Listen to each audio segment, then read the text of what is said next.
What is going on, guys? Well, I am here in Austin, Texas, attending the Fantastic Fest yet again, and the creator, while it does not premiere at the festival for a few more days, actually had an Austin press screening that me and Uncle Sean were able to attend on the first night of the festival, so I'm here to bring you my early review of Gareth Edwards' newest film, The Creator. Now, Gareth Edwards is a filmmaker that I have to be honest has not really made anything that I have been that enamored with so far. All three of his films that I have seen, I think, have the same strengths. I think they're beautifully shot. I think the special effects are incredible. I think that there's some interesting ideas at play, but they all have left me disappointed in one way or another. Now, with The Creator, the trailers looked really intriguing. I could see some of the influences and some of the things that it was taking homage to and trying to hopefully do a new spin on. You have John David Washington, who is a very prevalent up-and-coming actor, and it's not many times throughout the year that you get a really solid epic sci-fi story, which this seemed to promise. So I had a lot of interest in this one, a lot of curiosity that maybe this would be the first Gareth Edwards film that I walk away loving. So starting off with the positives, just like his previous works, he has the same exact strengths here to where the film is beautifully shot, the cinematography is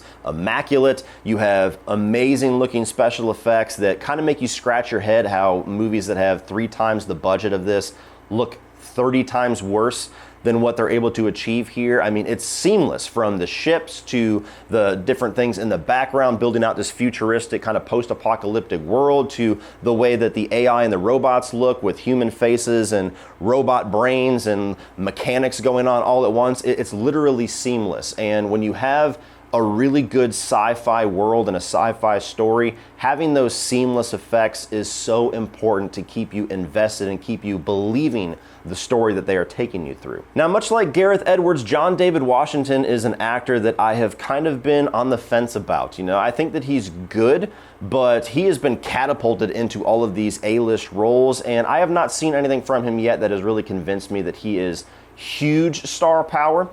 Certainly not on the level of his dad, but how many actors are? Denzel's the fucking man.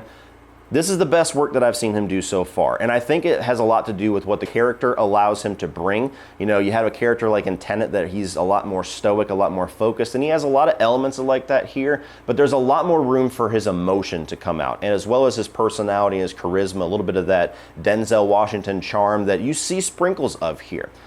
So as far as acting, this is the best that I've seen him do and the most that I've been convinced so far that he does have that star power, as well as pretty much everybody else that he is surrounded by. You got Ken Watanabe here, who is great. Allison Janney was probably the biggest surprise for me, somebody that I have only seen do comedy and maybe some dramedies, but here she's like a really vicious, like military leader villain role, and I thought she did awesome. And I believe she's a newcomer, the Gemma Chan, the girl who plays the little girl, the child that John David Washington's character has to protect and kind of escort in this movie. She did a phenomenal job as well, and her emotional work back and forth with John David Washington is the strongest acting that you're going to see in this film. Very emotional, very effective, and for a movie that is focusing on and exploring what it means to be human, and does AI, do machines have a heart, do they have a soul? Those two, their back and forth and those performances are integral at exploring that at its highest degree. And finally, as somebody who is a big fan of most of the movies that this film is taking a lot of inspiration from, I appreciate a lot of the elements they bring together to give you a modern sci-fi action epic where you have different forms of robots, different designs for the robots, different forms of space shuttles and spaceships and space weapons, and the creativity on display as far as building out the world of the creator, I thought was impressive. Moving on to the mixed, in today's climate, the discussion of AI is a very serious and a very, I would even say grim reality in today's world, and it's something that is very important, and it's something that's going to continue to be a much more important conversation as the days go on. And so I'm not sure how well the movie is going to land with its message about trying to be the kind of counterpoint to that discussion of, well, are humans less human than machines? You know, what does it mean to be alive? What does it mean to be human? Does machines have a soul? Does AI and humans have a possibility to live in harmony together? Like, those are things that have been explored so many times throughout sci-fi, but in today's climate, I don't know how well that message is going to be received. And even as myself, somebody who's not any direct threat by AI, and I'm not, somebody who is striking against movie studios for using my likeness or anything like that, but even me getting the message of the movie, I'm like, I don't know if that's necessarily reading the room right now. And now moving on to the negatives, and this is the element of this film that you're gonna see the most divisiveness on. You're gonna see people embracing it and defending it, and you're gonna see people that are a little bit more critical of this. And that's the fact that this movie has so many very obvious influences of some of the most celebrated films of all time, that to me, it kind of felt like a greatest hits of other things. Like, I've seen more times than not the description of this movie of the epic original sci-fi movie of the year. And I would highly challenge the use of the word original, because the setup of this movie is straight up Terminator. The overall world and lore of the world of the creator is a mix between Blade Runner and iRobot.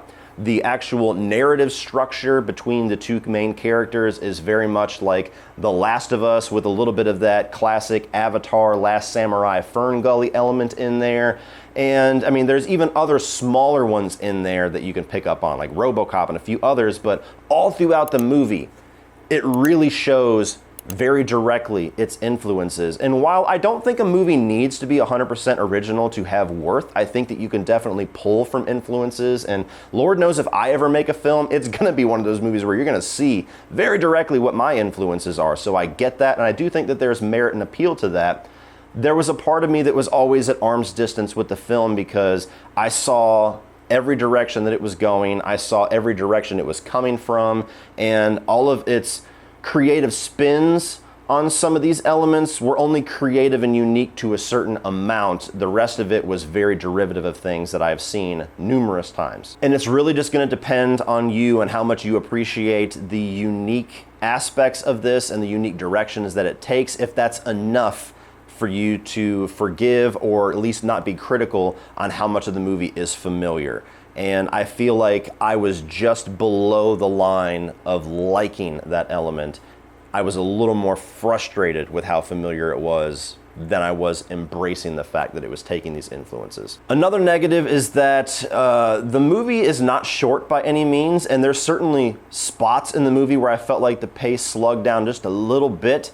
And yet by the end of it, I feel like there were certain elements of the story, certain elements of the lore, certain ideas that were presented that were a bit half-cooked. And those, unfortunately, were some of the more unique aspects to the film. So if they had given me another 15, 20 minutes and developed out some of those ideas a bit more and made them feel a little bit more fully fleshed, that might have even swung my previous negative a little bit more into the positive. But as is, when you watch the film, there's elements to what is going on and elements to some of the reveals in the third act that feel like they're just kind of given to us and then not really explored all that much, and that was disappointing. And my final negative is that while the main relationship between the two core characters of John David Washington and Gemma Chan is very strong, very emotional, and it drives the movie, so it's important that that one was nailed. The other relationships in the film, namely one that is driving John David Washington to do most of what he is doing throughout the plot, I don't feel like was developed enough for us to really feel those relationships. So again, kind of going along with my previous negative, there's just certain elements of the movie that felt like they needed a bit more time, a bit more focus, a bit more development, and the relationships outside of the main two characters absolutely fell under that for me. So overall, guys, I did enjoy this movie, but it's definitely not like best of the year for me. I got really excited with a lot of the early reactions, which is just something that's kind of been a bit of a plague this year, in my opinion. But par for the course for Gareth Edwards for me so far. A lot of beautiful things as far as the production value and the execution of the actual filmmaking. Story-wise, character-wise, is just a little bit lacking here.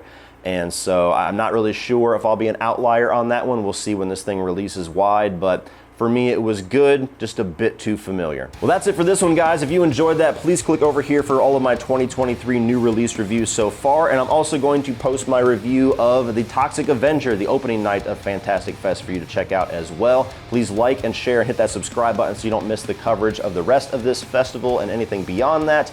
And as always, remember, opinions are like assholes, but that doesn't mean you have to be.